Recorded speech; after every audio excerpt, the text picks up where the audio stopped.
प्यारे बच्चों, आज हम आपको बताएंगे प्रभाव के बारे में। यानी प्रभाव क्या होता है। तो प्रभाव यानी जिस वातावरण में हम जाते हैं वैसा ही हम पर प्रभाव पड़ता है जी।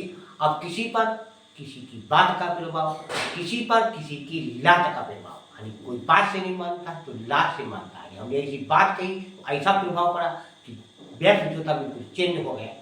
और किसी के हमने लात मारी, बात से नहीं माना तो लात मारी तो लात से ऐसा सुधर गया कि उसका परिवर्तन हो गया, उस पर प्रभाव पड़ गया कि पूरा व्यक्ति सुधर गया। जिस वातावरण में हम गए उसी वातावरण के अनुकूल हम हो गए, उस वातावरण का हम पर प्रभाव पड़ा। तो सबके अपने अपने प्रभाव होते हैं। तो ऐसे ही विद्युत धारा के भी प्रभाव होते हैं। विद्युत धारा के प्रभाव यानी उसका ऊष्मीय प्रभाव भी होता है, उसके रासायनिक प्रभाव भी होते हैं, उसके चुंबकीय प्रभाव। तो विद्युत धारा का धारा, बिजली, करंट उसका प्रभाव पड़ता है अलग अलग रूप से। क्रीम पाउडर लगाते हैं, चेहरे के ऊपर प्रभाव डालता है, चेहरा साफ सुथरा हो जाता है। क्रीम पाउडर ने अपना प्रभाव डाल दिया, चेहरा साफ स्वच्छ हो गया। तो सभी चीजें प्रभाव डालती है। तो ऐसे करंट प्रभाव डालता है। कैसे करंट प्रभाव डालता है इसके बारे में सोचेंगे। तो पहला है हमारा वैद्युत धारा का ऊष्मीय प्रभाव। उष्मा, वैद्युत धारा जब बहती है तो वो प्रभाव डालती है, उष्मा लाती है, उष्मा लाती है। तो वैद्युत धारा जब किसी चालक में, वायर में, तार में, उसी में तो वैद्युत धारा बहेगी। अचानक में तो बहती नहीं। जिसमें नहीं बहने इलेक्ट्रॉन नहीं बहते तो नहीं बहेंगे, अचानक में नहीं बहती। तो वैद्युत जब किसी चालक में वैद्युत धारा प्रवाहित की जाती है, यानी कोई चालक हो उसमें विद्युत धारा पहुंचाई जाती है, तो वो कुछ समय के बाद चालक गर्म हो जाता है। अब गर्म हो गया तो समझो उसने गर्मी का प्रभाव डाल दिया। गर्मी का प्रभाव डालने का मतलब उसमें एक उष्मा आदि उत्पन्न हुई, उष्मा प्राप्त हुई। तो इसी प्रकार की जो है हमने उसको हम ऊष्मीय ऊर्जा कहते हैं। विद्युत धारा का ऊष्मीय प्रभाव कहलाता है।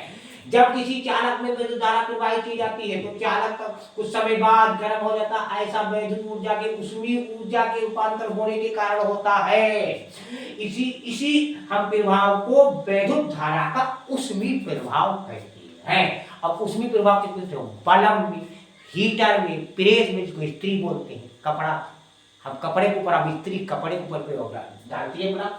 और वैद्युत धारा का चुंबकीय प्रभाव, चुंबकीय प्रभाव यानी विद्युत धारा के 3 प्रकार के प्रभाव डालती है धारा।